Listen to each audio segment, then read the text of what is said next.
This edition of the Ridley Report is brought to you by WeUseCoins.com.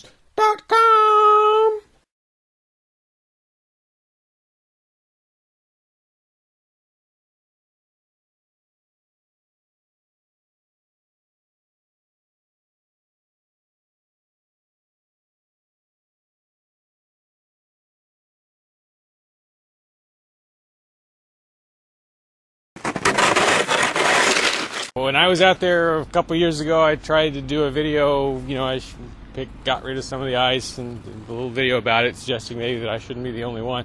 I don't think anyone even paid any attention, unless I'm missing something.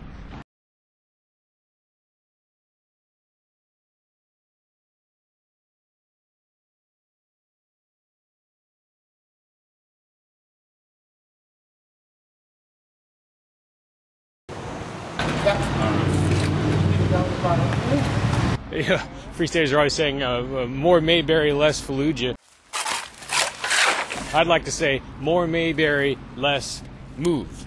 If you remember Move, they were the communist-leaning commune in Philadelphia that was burned to the ground by authorities along with most of the neighborhood.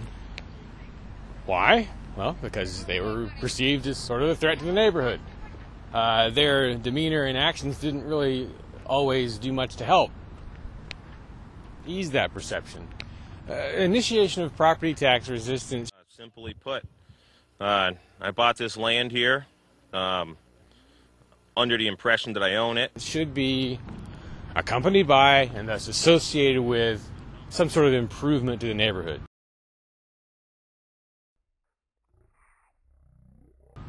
I mean, if you so much as sit on the porch at the CAC and have a conversation, there's a pretty good chance you're going to disturb some neighbors because they're that close.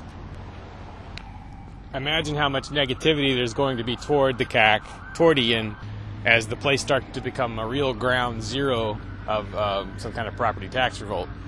Because a lot of things will probably have to be done at or near the CAC to harden it in some way against the authorities.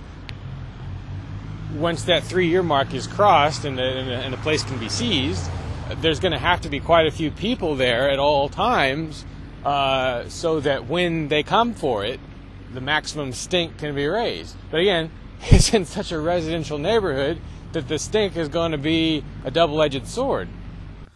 My expectation would be that on the day they come for the house, the authorities will impose... Well, actually, before they even take it, they may impose an exclusion zone which bans any number of people from being at the house.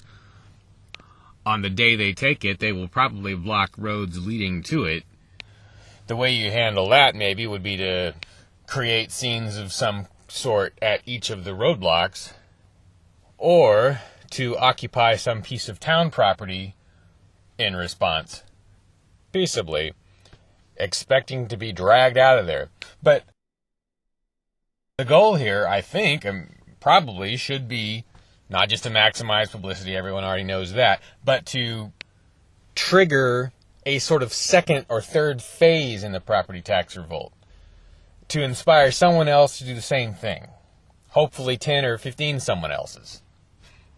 Now, if Ian and company have set different goals, fine. But what exactly are the goals? I mean, there should be clearly defined objectives. Every aspect of this should be documented as well as possible, especially on video. What would be relatively ideal is if there were some situation that could be created where the free keeners, Ian, whoever, are able to broadcast live inside some ongoing situation. So would that require barricades of some kind? Would it require boarding up the windows? Should there be some method by which the people inside the home can render the home unusable to the bad guys after they've got it? Again, in a peaceable manner.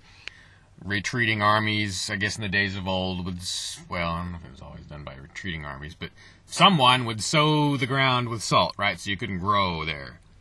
The Swiss, in their time, made plans to eliminate infrastructure on their withdrawal from Nazi troops in the event of an invasion. In our less warlike situation, what are the options for the free keeners? Are you in favor of this? Then why do you use this? Instead, maybe you should use this. Spending a government's currency does more than anything else to prop up that government.